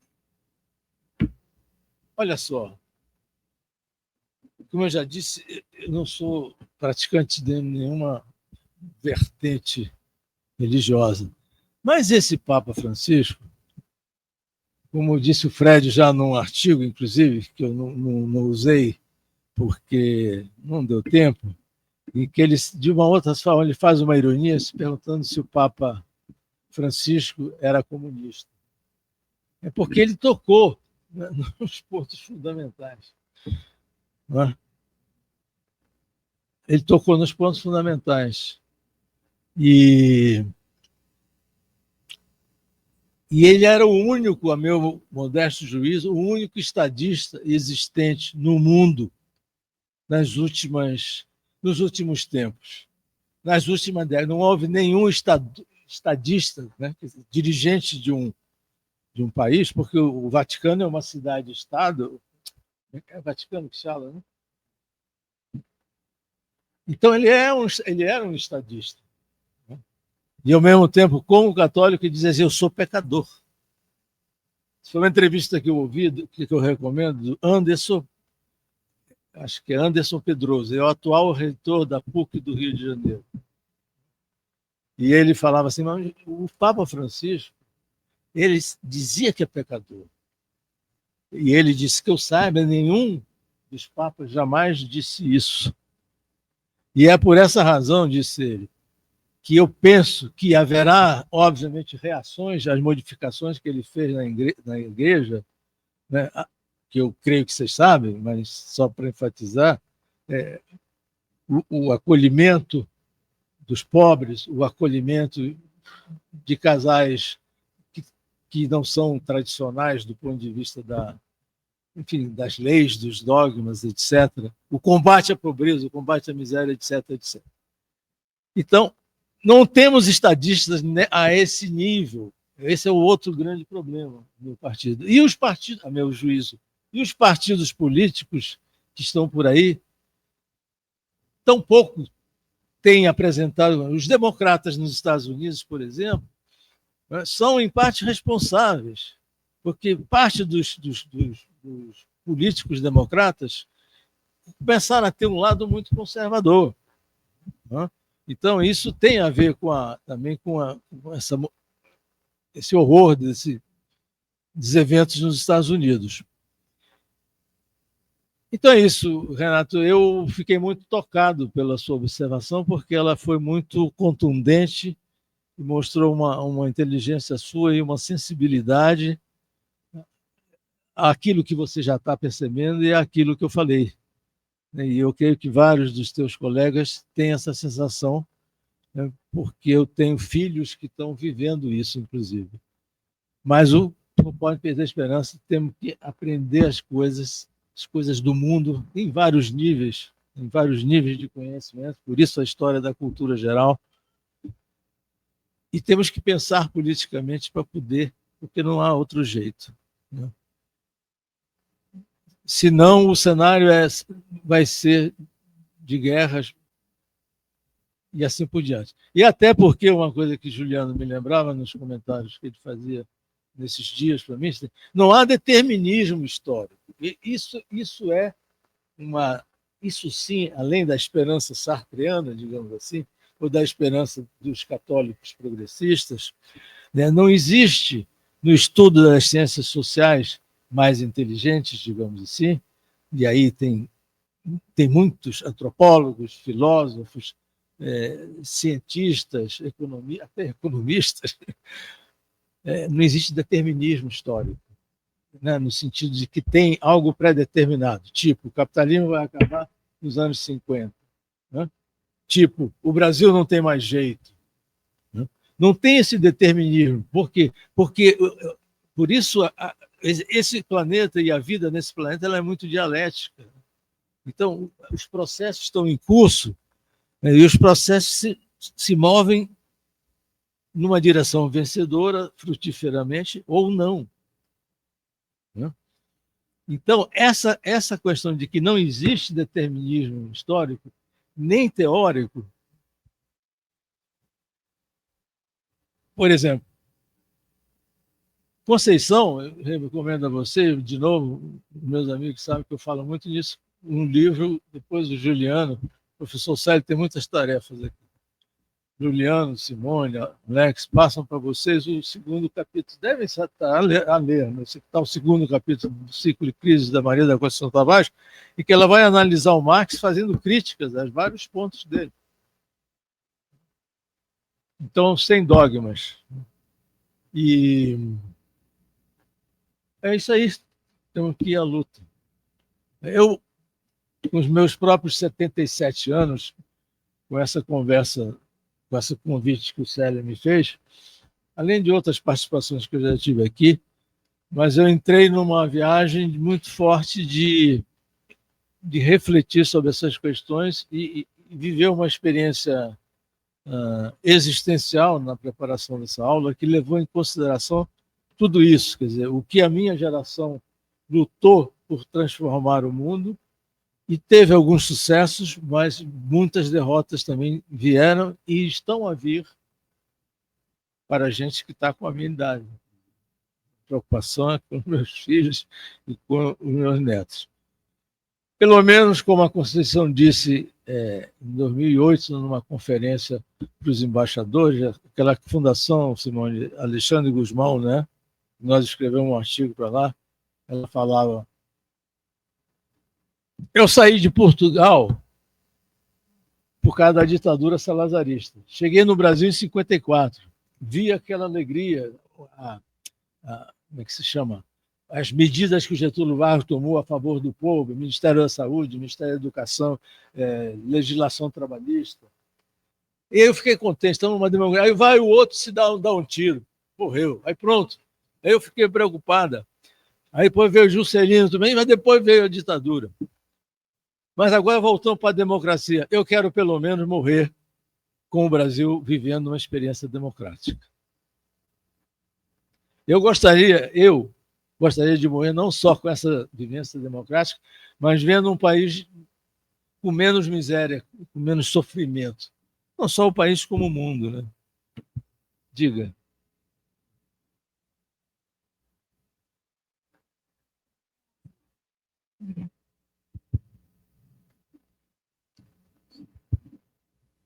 Eu só queria aproveitar o início da sua fala, e quando o senhor estava caracterizando um pouco qual foi a forma como essa casa sempre trabalhou, né?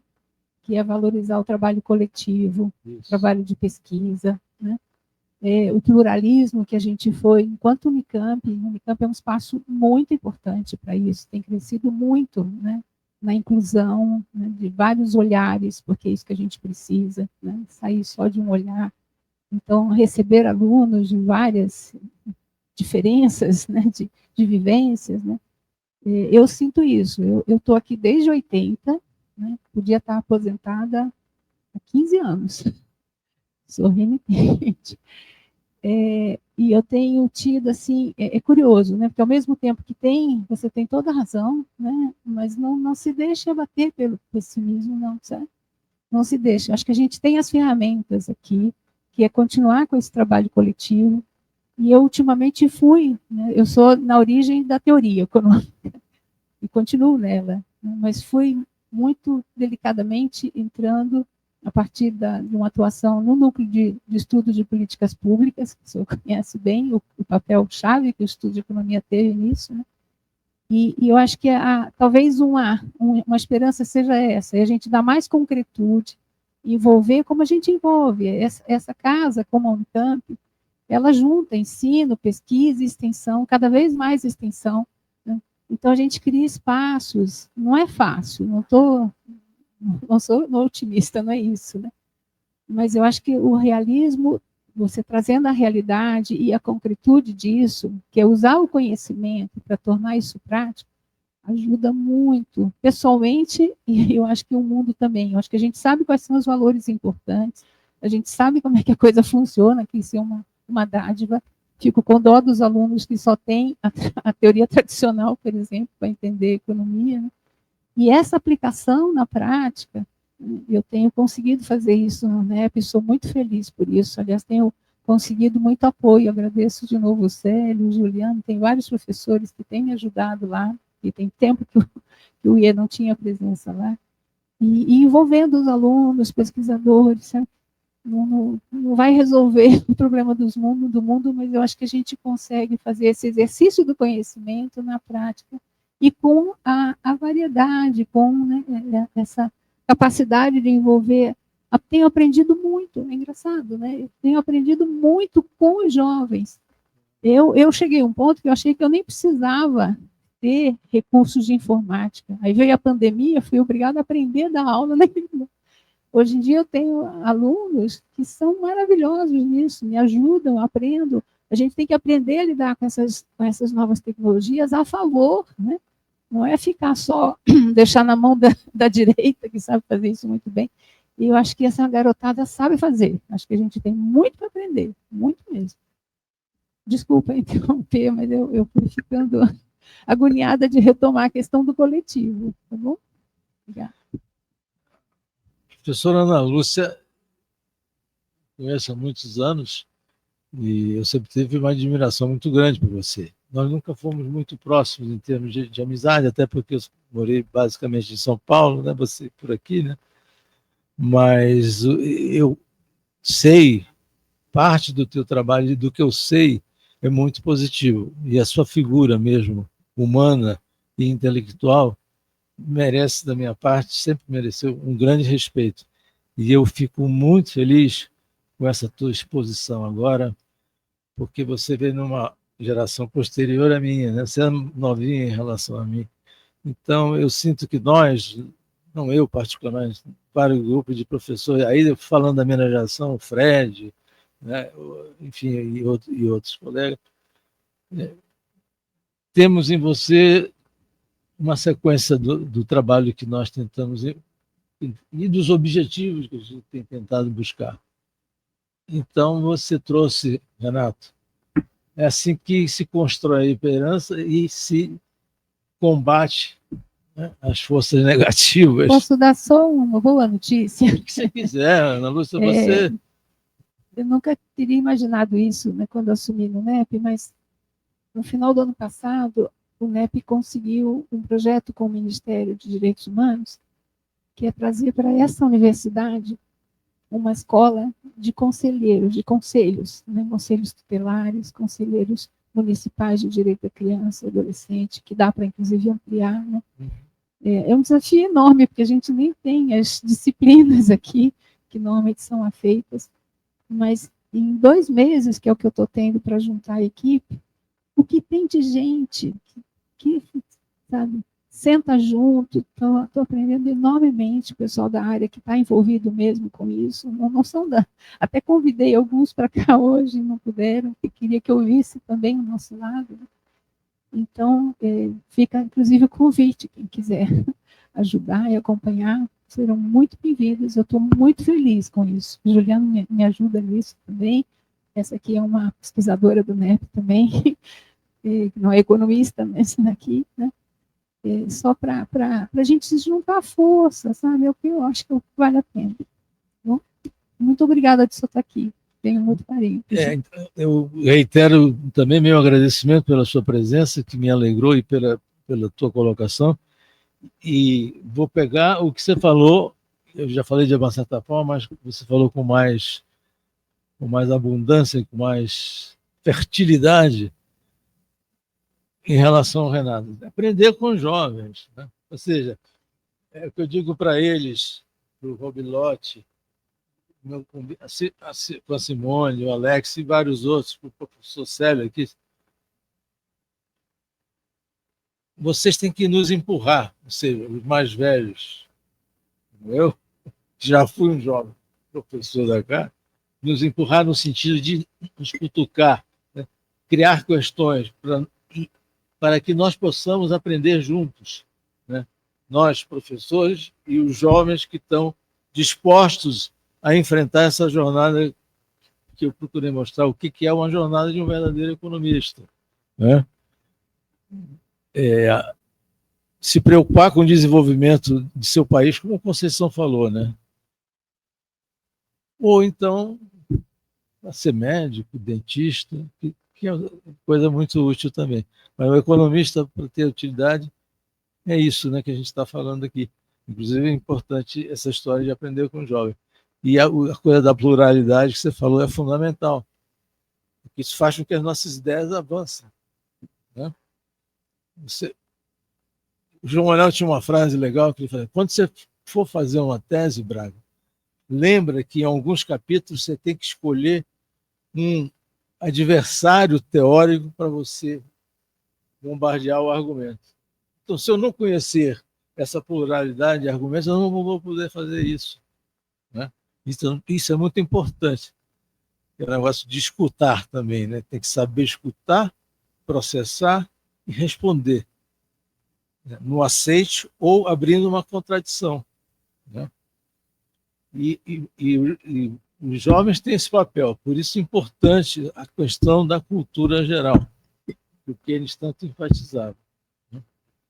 E esses, olha, quem participava do Bloomsbury Group, era um grupo de intelectuais que discutia questões diferentes e muito profícuas, e que, inclusive, tinha atitudes críticas aos costumes vigentes da sociedade burguesa de então, né?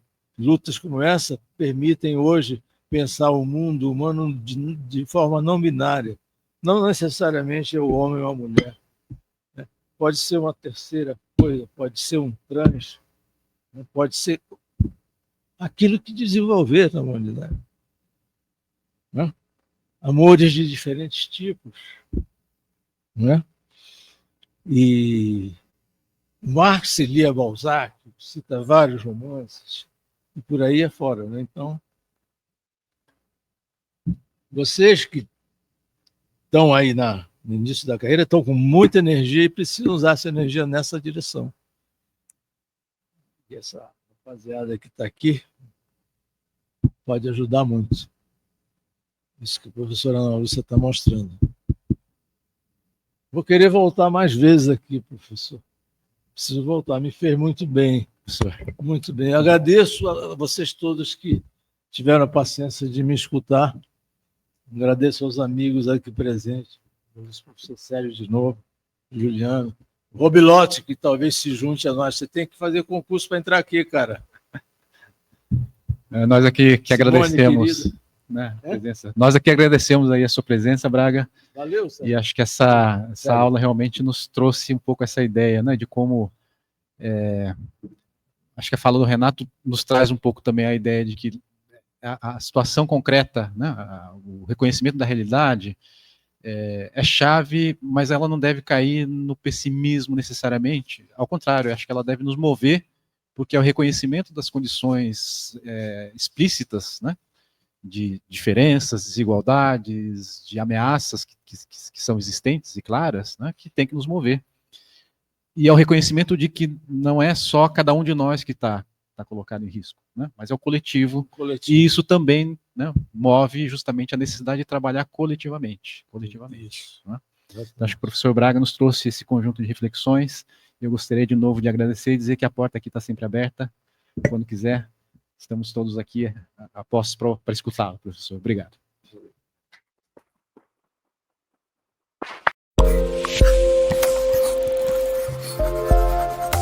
Obrigada.